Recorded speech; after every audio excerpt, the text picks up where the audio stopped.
Welcome to Security 101. It's that time of week again. This week we're going to look at passwords and password strengths and do's and don'ts about passwords, things to keep you safe on the network or on the internet as well.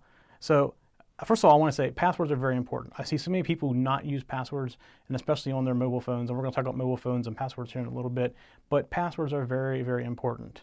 The other thing I want to say is password uniqueness is very important. So many people have one password that they use for everything. They use it for their bank, they use it for their games, anywhere they go online, they use it for Facebook, all these different places they go online, they use one password. It's not recommended that you do that. However, if you are doing that, it's much more important that you make the password something that's difficult to guess. The technology today can break passwords very, very quickly. And many times if somebody's trying to break your password, they've already done some research on you. They know where you live, what street you live on. They probably know your kids' names, your birth dates, things like that. And they're going to throw this into what's called a rainbow table.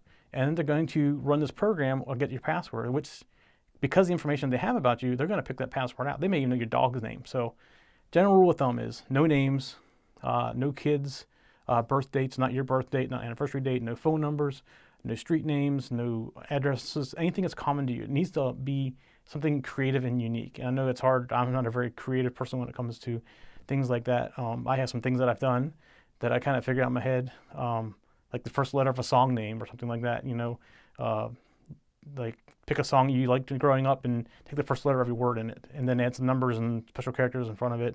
Anything like that. Develop a pattern that you can kind of remember. So the one other thing I mentioned was everybody uses the same password, and that's definitely not recommended. But everybody goes, oh, what? I can't remember all the passwords. How do I know what I used here? All that. There are easy ways to do that. And actually, there's some programs, and I'm not going to recommend a program. I'll tell you that I use LastPass. There's 1Password. There's a couple other ones out there as well. And what they do is they'll even generate this really long password that can't be guessed, and you could never remember it yourself. But by using the software on your browser and in your phone, when you go to those sites, it just fills it in for you. You access that using 1Password or something called you can use a YubiKey or something like that, which is basically a push button fob, and you stick it in your computer. You don't have to use a YubiKey or anything like that. You can just use that 1Password. But when you go to use it, it knows all these unique passwords. The problem is passwords, when you use them like that, like I said, they're like one key. So if you use 1Password, it's like having a key for your car, your house, your locker, your parents' house. All these different keys would be like having one key, and you want to make that strong. So if somebody would get your Facebook password, they could get into your email, they could get into your bank. You don't want that. You want unique passwords. So it's very easy to manage it with other password managers. So password strength, always recommend like 8 characters or more. Like I said, no names, all the don'ts I already said.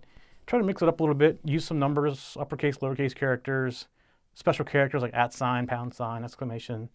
You can take if you have a word in your password, change like an I to an exclamation point or something similar like that, or to a 1. Mix it up a little bit. You kind of get the idea as far as making it a little stronger. So the other thing I mentioned coming in here is I've seen some people who don't use passwords on mobile devices. And that's a very bad idea. And I'll tell you a couple of reasons why. First of all, say you forget your phone somewhere. And if it's not locked, people can pick it up and go through all your contacts. If you have been to a web page recently that you already logged into, they can go right into your web page and get your information out of it as well. And it won't auto-protect itself. Where if you just put a simple 4-digit password on it, if they log in too many times incorrectly, it's going to wipe your phone or lock your phone, and they won't get your data as easy. So always recommend even at least a simple password on your mobile devices, whether it be a phone or an iPad or some kind of, something like that. Always put a password on it. It's the best way to protect the device. So I hope you get the idea of how important a password is. Passwords are super important, and they're becoming more and more important all the time. Especially with as new technology comes out, they now have computers that are designed just for password cracking and can crack just about any password in short periods of time, even long, complicated ones. So they really want in, they're going to find their way in. So that's why definitely don't use something that has a name in it or something that's easily guessable about you, kids' names, like I said, dog name, whatever. Because if somebody really wants into your account, they're going to do that research on you, and they're going to know your kids' names already. They're going to know your kids' birthdays, all that stuff. So it's best not to do that because they're already going to be looking for something with that in it as well. So that's it for passwords. I hope I've gotten it in there that it's very important because passwords are very, very important. Next week, we're going to talk about drive-by download sites. We mentioned that in our very first episode. Been a few questions about it now, like what is it? What do you mean by drive-by? It's not like you're driving a car by, but we'll explain it in more detail next week and try to keep it in the non-technical realm, which is our goal for the Security 101 show. So that's it for this week. We'll see you next week.